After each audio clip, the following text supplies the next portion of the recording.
বিসমিল্লাহির রহমানির রহিম আলহামদুলিল্লাহি রাব্বিল আলামিন ওয়াস সালাতু ওয়াস সালামু আলা সাইয়্যিদিল মুরসালিন নবিয়িনা মুহাম্মদ ওয়া আলা আলিহি ওয়া সাহবিহি আজমাইন আম্মা বাদ আউযু বিল্লাহি মিনাশ শাইতানির রাজীম বিসমিল্লাহির রহমানির রহিম। মহান আল্লাহর সমস্ত প্রশংসা, দরুদ ও সালাম নাযিল হোক প্রিয় নবী মুহাম্মদ সাল্লাল্লাহু আলাইহি সাল্লামের উপর। আল্লাহুম্মা সাল্লি আলাইহি আল্লাহুম্মা বারিক আলাইহি। আজকে আপনাদের সামনে তাফসীর করব সূরা কাফিরুন। এই সূরার নাম হচ্ছে সূরাতুল কাফিরুন। এই সূরা মক্কায় নাযিল হয়েছে, একমত, এই ক্ষেত্রে কোনো দ্বিমত নেই। কারণ বিষয়বস্তু হচ্ছে কাফেরদের সাথে, কাফেরদের কুফরি এবং শিরক, প্রতিমা পুতুল পূজা থেকে সম্পর্ক ছেদের ঘোষণা, খোলাখুলি ঘোষণা। তো এই ঘোষণা নবী করিম সাল্লাল্লাহু আলাইহি ওয়াসাল্লাম দিয়েছিলেন মক্কায়। তো সেই জন্য এই সূরা হচ্ছে মক্কি সূরা, মক্কার জীবনে নাযিল হয়েছে। এই সূরার আরেকটি নাম রয়েছে ইখলাসের সূরা। যেমন কুল হুয়াল্লাহু আহাদকে ইখলাস সূরা বলা হয়, তেমনি সূরা কাফিরুন ইখলাসের সূরা। ইখলাস মানে হচ্ছে নিষ্ঠার সাথে আল্লাহর ইবাদতবন্দি করা, আল্লাহর একত্ব প্রতিষ্ঠা করা, আল্লাহর একত্বের ঘোষণা। তো যেমন সূরা ইখলাসে অর্থাৎ কুল হুয়াল্লাহু আহাদে আল্লাহর একত্বের ঘোষণা করেছেন। কুল, হে নবী বলে দেন, হুয়াল্লাহু আহাদ, তিনি আল্লাহ এক ও একক। ঘোষণা করলেন না করলেন না?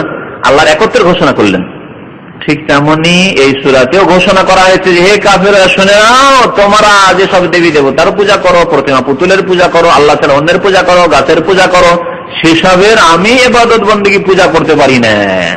তোমরা যেমন বাতিল ছেড়ে হকে আসতে চাও না, তাহলে আমি হক সত্য ছেড়ে বাতিলে কি করে যেতে পারি? কোনো সমঝোতা নেই, কোনো কম্প্রোমাইজ নেই।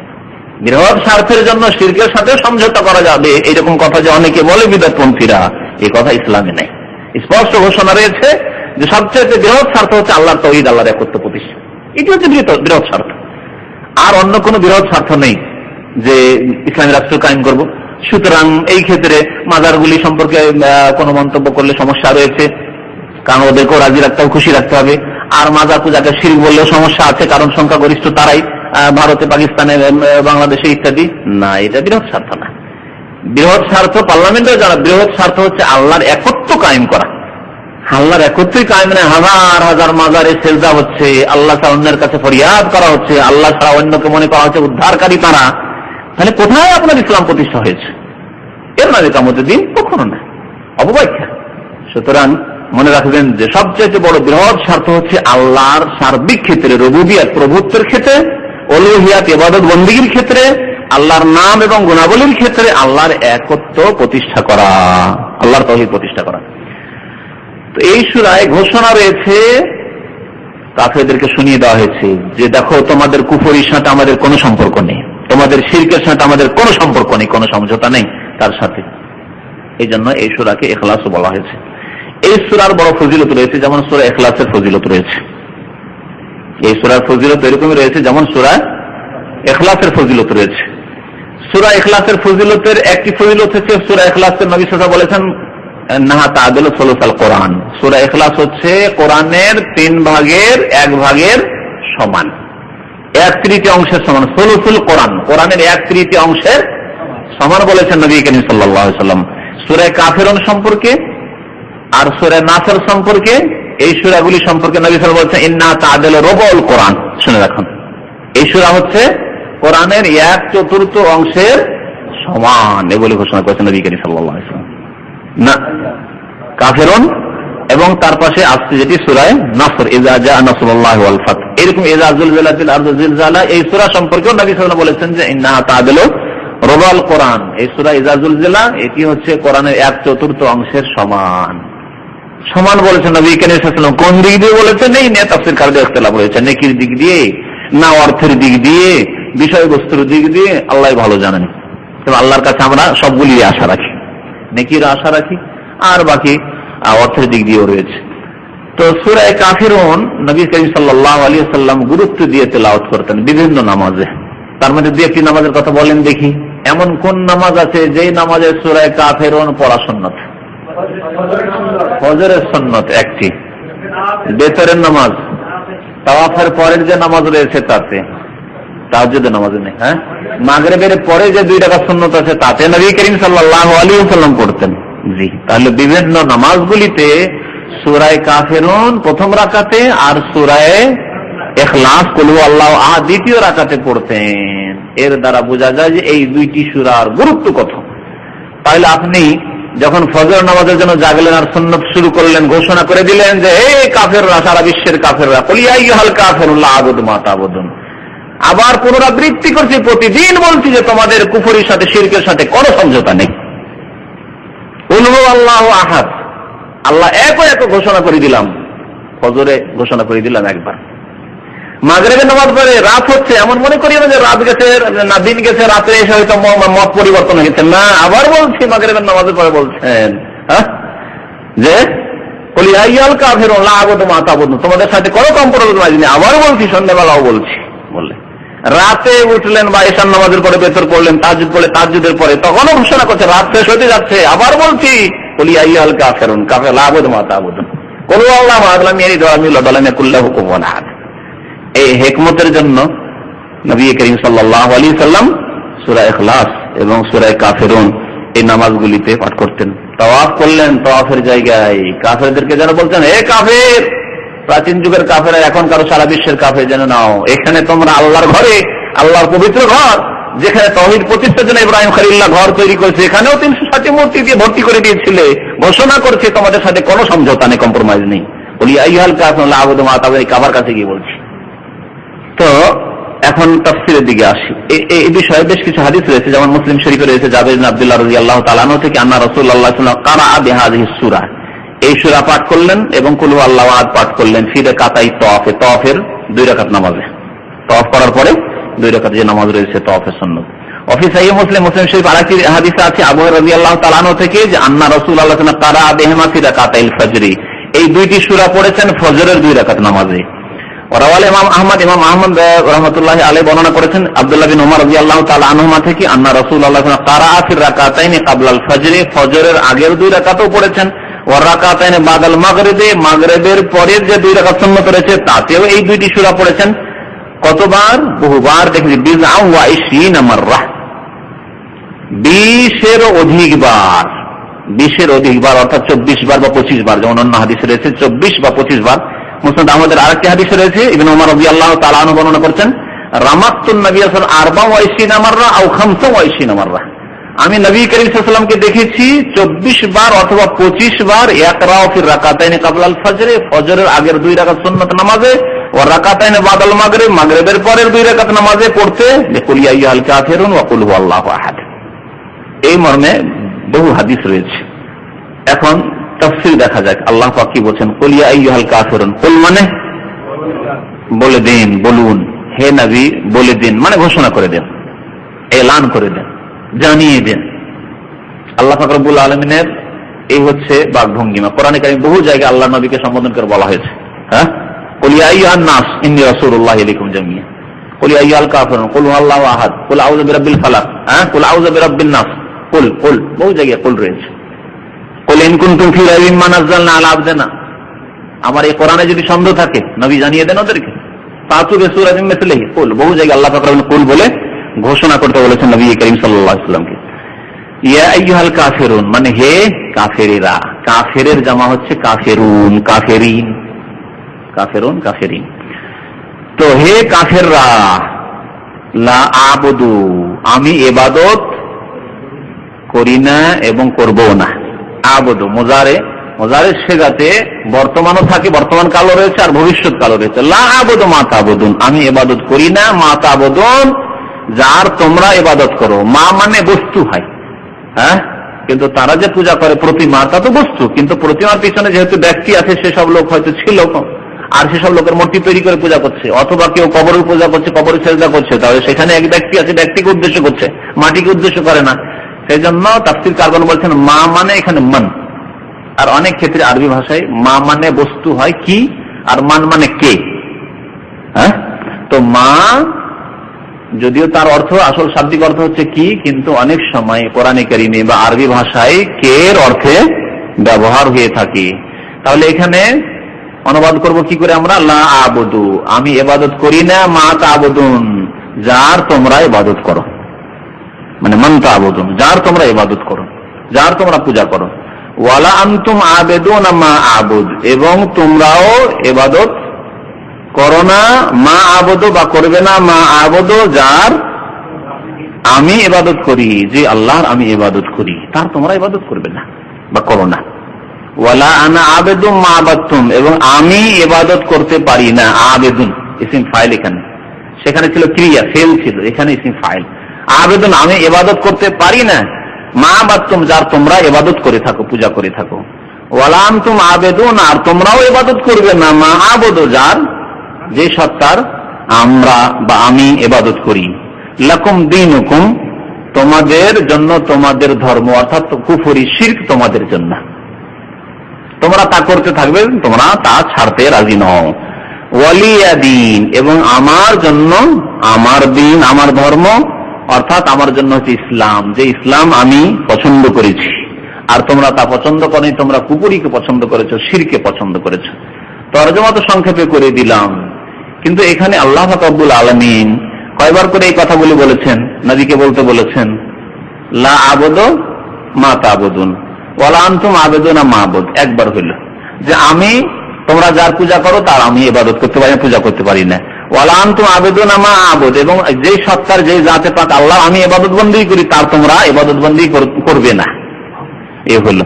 তারপরে আবার ওই কথাই বলছেন আল্লাহ পাক, ওয়ালা আনা আবেদু মা'বাদতুম ওয়ালা আনতুম আবেদুনা মা'বুদ, একই কথাই না, একই কথা।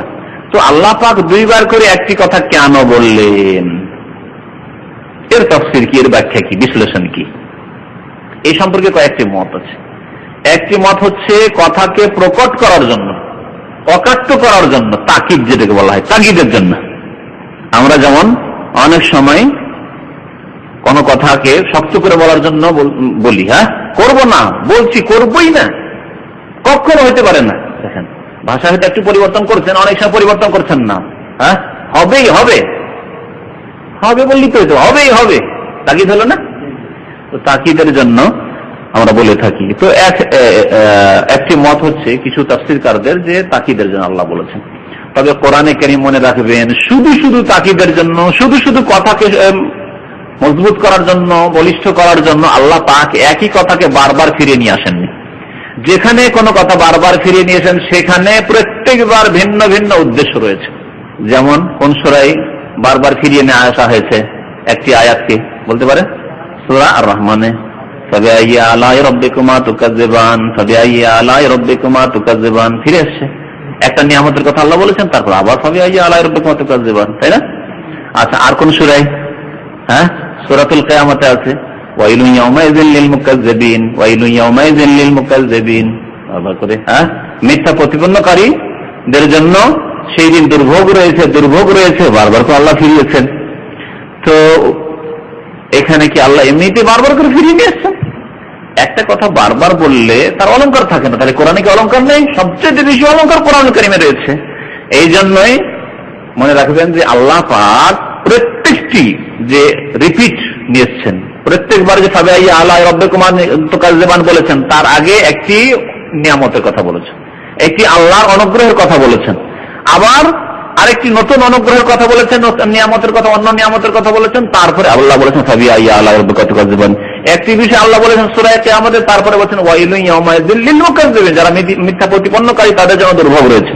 আর একটি বিষয়ের কথা আল্লাহ উল্লেখ করেছেন, তারপরে আল্লাহ বলেছেন ওয়াইলুন ইয়াওমাইযিন লিল মুকাজ্জিবিন, এইরকম মিথ্যা প্রতিপন্নকারী মিথ্যুকদের জন্য, যারা মিথ্যা মনে করে তাদের জন্য দুর্ভোগ রয়েছে। তাহলে উদ্দেশ্য ছাড়া, উদ্দেশ্যবিহীন আল্লাহ পাক কোন জায়গায় তাকরার, রিপিট নিয়ে আসেননি কোরআনুল কারীমে। এখানেও সূরা কাফিরুন উদ্দেশ্য ছাড়া আল্লাহ পাক রিপিট নিয়ে আসেননি। তাই আরেকটি মত হচ্ছে যে আল্লাহ পাক যে এখানে দুইবার করে নবী সাল্লাল্লাহু আলাইহি ওয়াসাল্লামকে বলতে বলেছেন লা আবুদু মা তা'বুদুন ওয়ালা আনতুম আবুদুনা মা ওয়ালা আনা আবুদু মা আবাদতুম, এর উদ্দেশ্য হচ্ছে একটা হচ্ছে বর্তমান, আরেকটি হচ্ছে ভবিষ্যৎ। কেউ কেউ এরকম বলেছেন। অর্থাৎ প্রথম দুটি আয়াত আছে লা আবুদু মা তা'বুদুন, মানে যে আপনারা অর্থ করলেন, কি বললেন? আমি ইবাদত করি না, বর্তমানকে বোঝানো হয়েছে। যার তোমরা ইবাদত করো তার ইবাদত আমি করে বর্তমানে করি না। আর আগের আয়াতে যে ওয়ালা আনা আবেদুন, আগামীতেও, কারণ ইসিম ফাইল আগামীর জন্য সাধারণত হয়। ওয়ালা আনা আবেদু মা আবাদতুম, তোমরা যেসবের ইবাদত করো, পূজা করো, তার আমি ভবিষ্যতেও ইবাদত করব না, এখনো করি না, আর আগামীতে কোনো সময় এই আশা রাখিও না। তাহলে আগের দুটি আয়াত হয়ে গেল বর্তমানের জন্য, আর পরের দুটি আয়াত হয়ে গেল ভবিষ্যতের জন্য। এই তাফসীর কেউ কেউ করেছেন, কিন্তু এই তাফসীরের উপরেও কেউ কেউ আপত্তি করেছেন। যে আগামীর জন্য যে এরকম বলবেন যে তোমরাও করতে পারো না, তাহলে অর্থ কি হবে? ওয়ালা আনতুম আবিদুনা মা আবুদু, যেই আল্লাহর আমি ইবাদত করি তার তোমরা আগামীতে ইবাদত তোমরাও করবে না। তাহলে যারা মুসলমান হইল পরে কথা উল্টো হয়ে যায় না? অনেকে তো মুসলমান হয়েছে এই আয়াত সূরা নাযিল হওয়ার পরে, কি মুসলমান হয়নি? তাহলে কি করে ঠিক হচ্ছে এই অর্থ করা যে এটা ভবিষ্যতের জন্য, যে ভবিষ্যৎ তোমরাও করবে না? উত্তর দেওয়া যেতে পারে এরকম যে আল্লাহ যাদের সম্পর্কে জেনে নিয়েছেন যে তারা ঈমান নিয়ে আসবে না, কিন্তু অনেকে তো ঈমান নিয়ে এসেছে। এই এতরাজ এর উপরে আসছে, সেজন্য ইমাম ইবনে তাইমিয়া রাহমাতুল্লাহ আলাইহি আরেকটি অর্থ করেছেন। সে অর্থটি হচ্ছে যে প্রথম আয়াতে বর্তমান অবস্থা বর্ণনা করা হয়েছে, যে ইবাদত করি না এবং করব না। লা আবুদু মা তা'বুদুন, যার তোমরা ইবাদত করো তার আমি ইবাদত করি না এবং করব না। কিন্তু আগের আয়াতে যে বলা হয়েছে ওয়ালা আনা আবেদু মা আবাদতুম, তার অর্থ ওই একই রকমের অর্থ করব না। তিনি বলছেন যে আগেরটি হচ্ছে কর্ম, করি না বলে কর্মের কথা অস্বীকার করলাম, কর্মকে না করলাম। আর পরের আয়াতগুলির অর্থ হচ্ছে যে এগুলি আমরা কবুল করি না, এর উপর আমরা সন্তুষ্ট নই, রাজি নই এর উপর।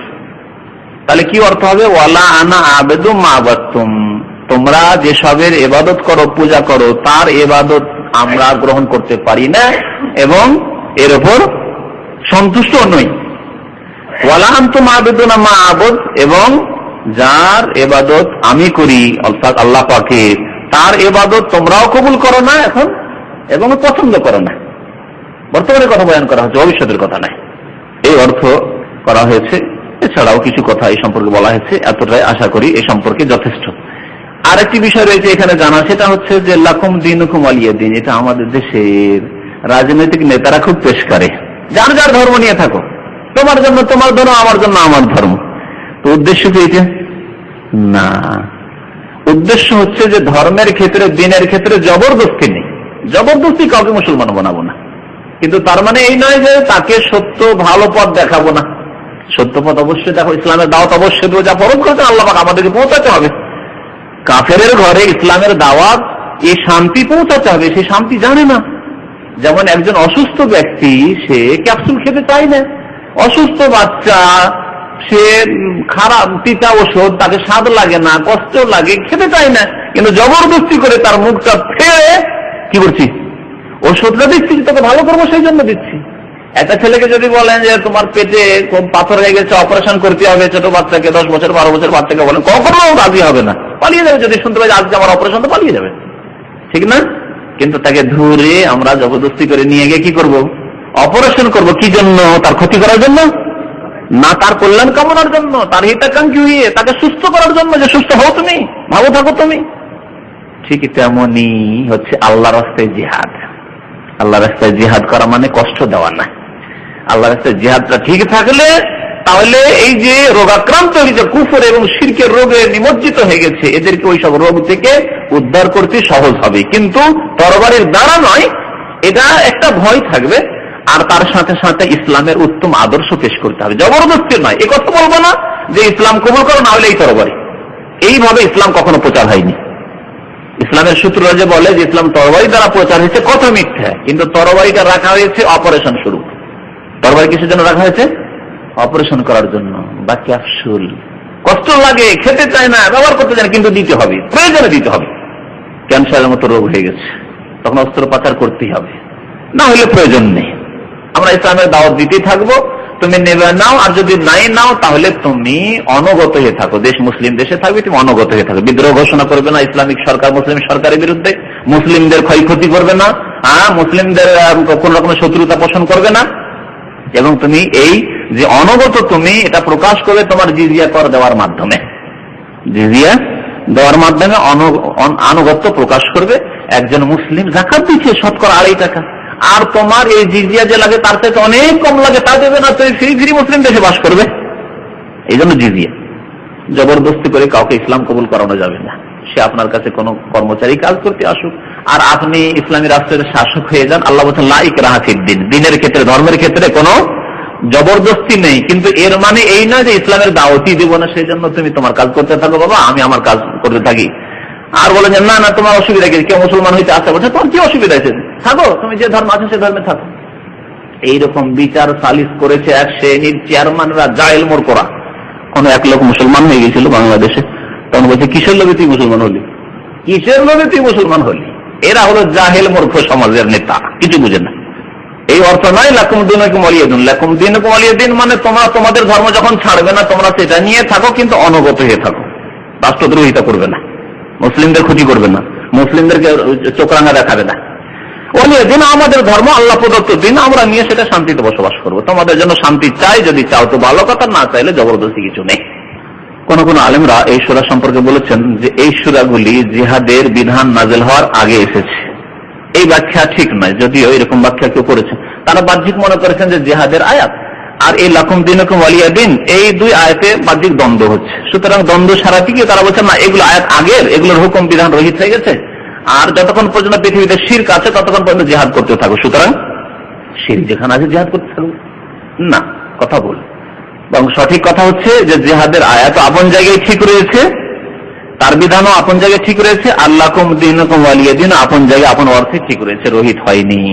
আর তার ব্যাখ্যা যেমন বললাম যে তাদেরকে তাদের ধর্মের ওপর থাকতে দেওয়া হবে এবং তারা নিরাপত্তা সেখানে ভোগ করবে, মুসলিম দেশে শান্তির সাথে বসবাস করবে, যদিও তারা একজন থাকে শতকরা, কোন পার্সেন্টেজ নেই, হাজারে একটা আছে, তবুও তারা তাদের মান ইজ্জত নিয়ে তাদের মহিলারা, তাদের বাচ্চারা, তাদের বড়রা, তাদের বৃদ্ধরা সবাই মান সম্মানের সাথে বসবাস করবে, কিন্তু ইসলামিক সরকারের অনুগত হয়ে আনুগত্য প্রকাশ করি এবং ইসলামের বিরুদ্ধে কোন ষড়যন্ত্রে লিপ্ত হবে না, শান্তিতে বসবাস করতে চাইবে। এইভাবে জবরদস্তি ইসলামের জন্য করা জায়েজ নয়, যেমন আল্লাহ বলেছেন লা ইকরাহা ফিদ্দিন। ওই রকমই অর্থ হচ্ছে এটি লাকুম দীনুকুম ওয়ালিয়া দিন, তোমরা তোমাদের দিনের উপর বাতিল হবে থাকবে থাকো, করার কিছু নাই, কিন্তু তোমাদেরকে সত্যের দাওয়াত দিয়ে দিলাম, ইসলামের শান্তির আহ্বান তোমাদেরকে করে দিলাম, ইসলামের ভালো আদর্শ তোমাদের সামনে তুলে ধরলাম, বক্তব্যের মাধ্যমে, লিখনির মাধ্যমে, লিফলেটের মাধ্যমে, আপনার বইয়ের মাধ্যমে, বিভিন্ন রকম প্রচার মাধ্যম দিয়ে ইত্যাদি ইত্যাদি।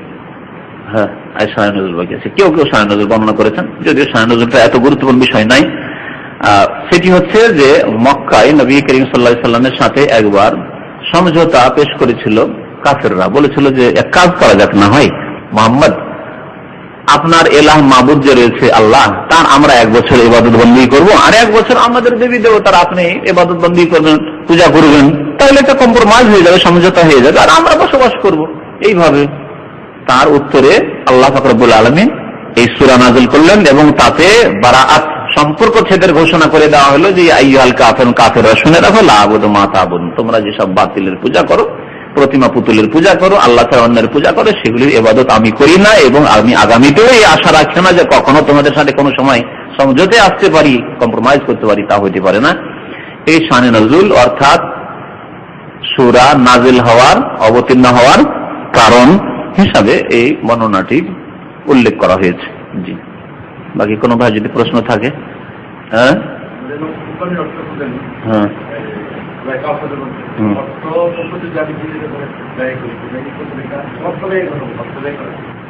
অনহার মানে অর্থ ব্যয় করা, অনহার মানে জবাই করা, আসলে জবাই করা। সুতরাং জবাই করার মধ্যে সবচাইতে উত্তম জবাই হচ্ছে আল্লাহর জন্য কুরবানি করা, কারণ ওটা হচ্ছে নেকির জন্য, যেটা আপনি কুরবানি করছেন সেই জবাইটা একমাত্র খালেস আল্লাহর ইবাদত হিসেবে জবাই করছেন।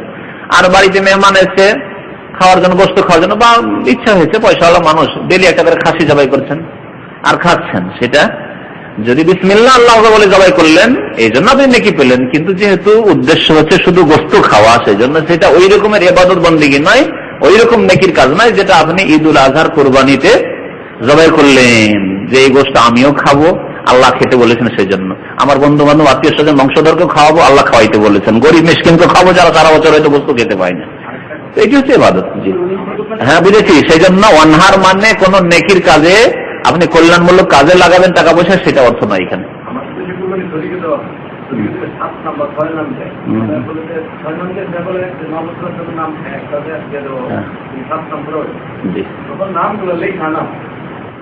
পড়ে শোনা হয়, পড়ে উল্লেখ করা হয়, তারপর আল্লাহুম্মা তাকাব্বাল হাযা মিন ফুলানিন ওয়া ফুলানিন আব্দুল্লাহ, আব্দুর রহমান আর অমুক তমুক করে তখন জবাই করা হয়।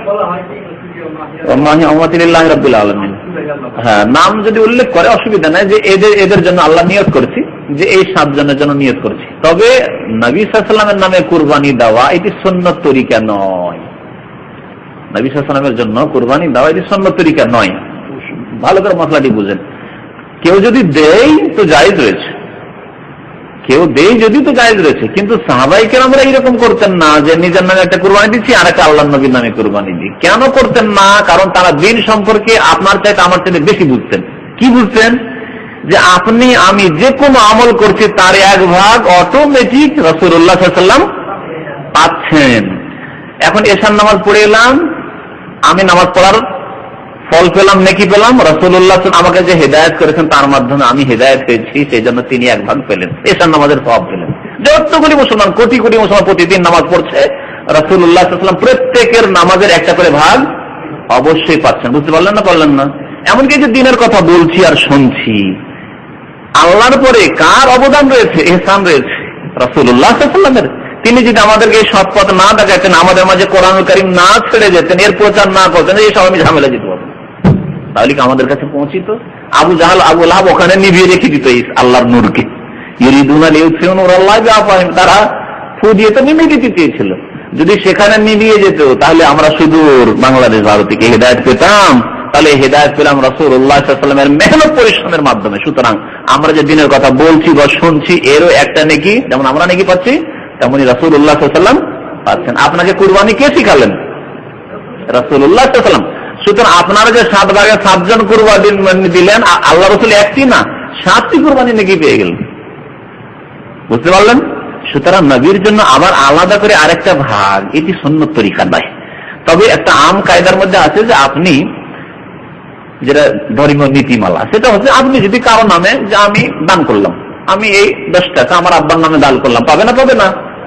তাহলে আপনার আব্বা যদি পায়, আল্লাহ রাসূল কেন পাবেন না? আপনি যদি নিজের জন্য না রেখে মনে করেন যে আমি একটা কুরবানি আল্লাহর নবীর নামে দিলাম, এই নেকিটা আল্লাহর নবী পাবেন, অবশ্যই পাবেন। কিন্তু আল্লাহর নবী সাল্লাল্লাহু আলাইহি ওয়াসাল্লামের নেকির বেশি প্রয়োজন না আপনার বেশি প্রয়োজন? উত্তর দেন, যেটা জিজ্ঞেস করছি। আপনার প্রয়োজন। আপনার বাবার বেশি প্রয়োজন না রাসূলুল্লাহর বেশি প্রয়োজন? তাহলে যদি একটা কুরবানি, তারপরে আপনার বাবা আপনাকে যদি ভালো শিক্ষা দিয়ে থাকে, তাহলে আপনার এর থেকে একটা ভাগ পাবে। কিন্তু এটাও মনে রাখবেন, কারণ উনিও শিক্ষা দিয়েছেন, আপনাকে আদর্শ একটা ছেলে গড়ে দিয়েছেন। কিন্তু আর কেউ, আপনার চাচা, আপনার দাদা, যে হয়তো আপনাকে সঠিক তালিম দেয়নি, কিন্তু আপনার আত্মীয়, আপনার নানা, আপনার নানি, আপনার দাদি, তারা হয়তো এমন কোন শিক্ষা দেয়নি যে আপনার ইবাদতের কুরবানির ভাগ পাবে। কিন্তু তাদের নামে যদি একটা কুরবানি দেন, তাহলে তাদের নেকির বেশি প্রয়োজন।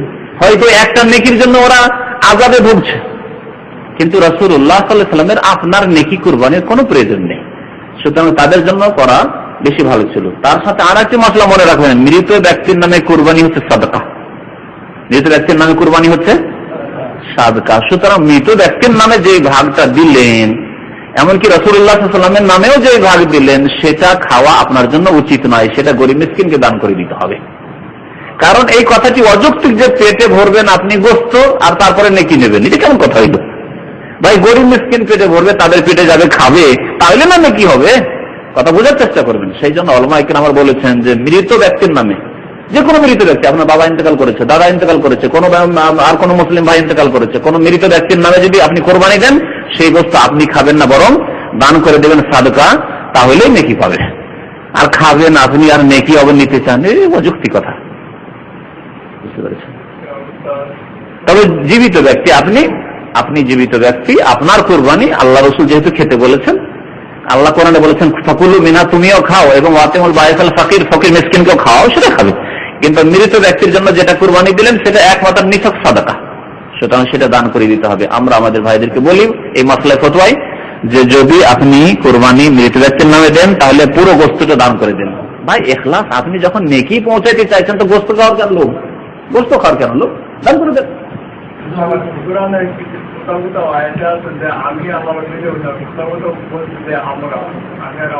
কি বললেন?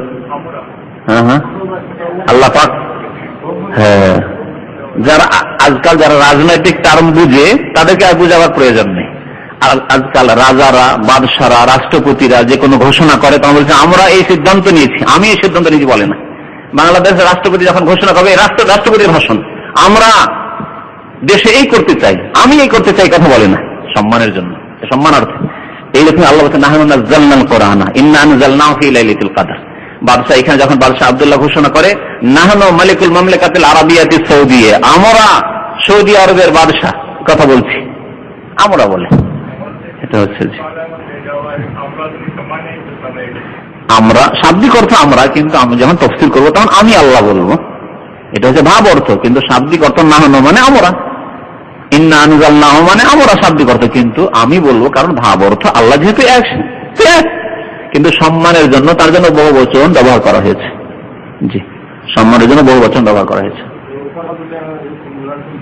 হ্যাঁ, কথা ঠিকই, প্রশ্ন ভালো। অবশ্য রাসূলুল্লাহ সাল্লাল্লাহু আলাইহি ওয়াসাল্লাম শিখাতেন, রাসূলুল্লাহ সাল্লাল্লাহু আলাইহি ওয়াসাল্লাম শুধু নিজে পড়তেন এই কথা নয়, সাহাবায়ে কেরামকে শিখাতেন, তোমরা যখন ফজরের সুন্নাত পড়বে তাতে এগুলি পড়বে, নামাজ শিখাতেন, যখন তোমরা বেতর পড়বে তখন এইগুলো পড়বে, যখন তাওয়াফের 2 রাকাত নামাজ পড়বে তখন এই সূরাগুলি পড়বে। নবী সাল্লাল্লাহু আলাইহি ওয়াসাল্লাম শিক্ষা দিতেন, তালিম দিতেন, সেখান থেকে শিখেছেন।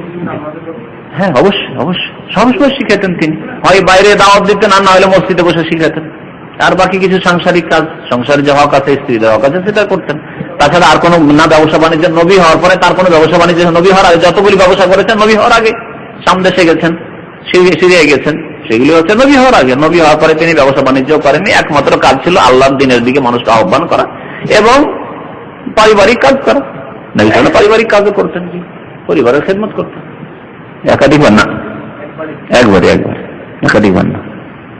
ওটা আর একটা হাদিস হয়তো আপনার হয়ে গেছে, গরমিল হয়ে গেছে দুটোতে। এক সাহাবী সফরে ছিল, যে কোনো নামাজ পড়তো একটা সূরার পড়ার পরে কুল আল্লাহু আহাদ পড়তো।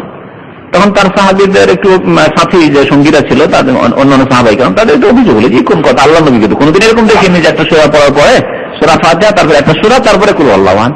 তারা এসে আল্লাহ নবীকে বললেন যে এইরকম আমাদের যে আমির ছিল, যুদ্ধের নেতা বা অভিযানের নেতা, তিনি এরকম করে নামাজ পড়েছেন। তখন নবী সাল্লাল্লাহু আলাইহি ওয়াসাল্লাম বলে যে ওই লোকটিকে ডাকো, ডেকে জিজ্ঞাসা করা যে তুমি এরকম করে কেন নামাজ পড়লে, যে প্রত্যেক রাকাতে একবার করে কুল আল্লাহু আহাদ কেন পড়লে? তখন যে ইয়া রাসূলুল্লাহ, আমাকে খুব ভালো লেগেছে সূরাটি, তা আমি সূরাটিকে ভালোবাসি, সেজন্য আমি পড়েছি, পড়েছি।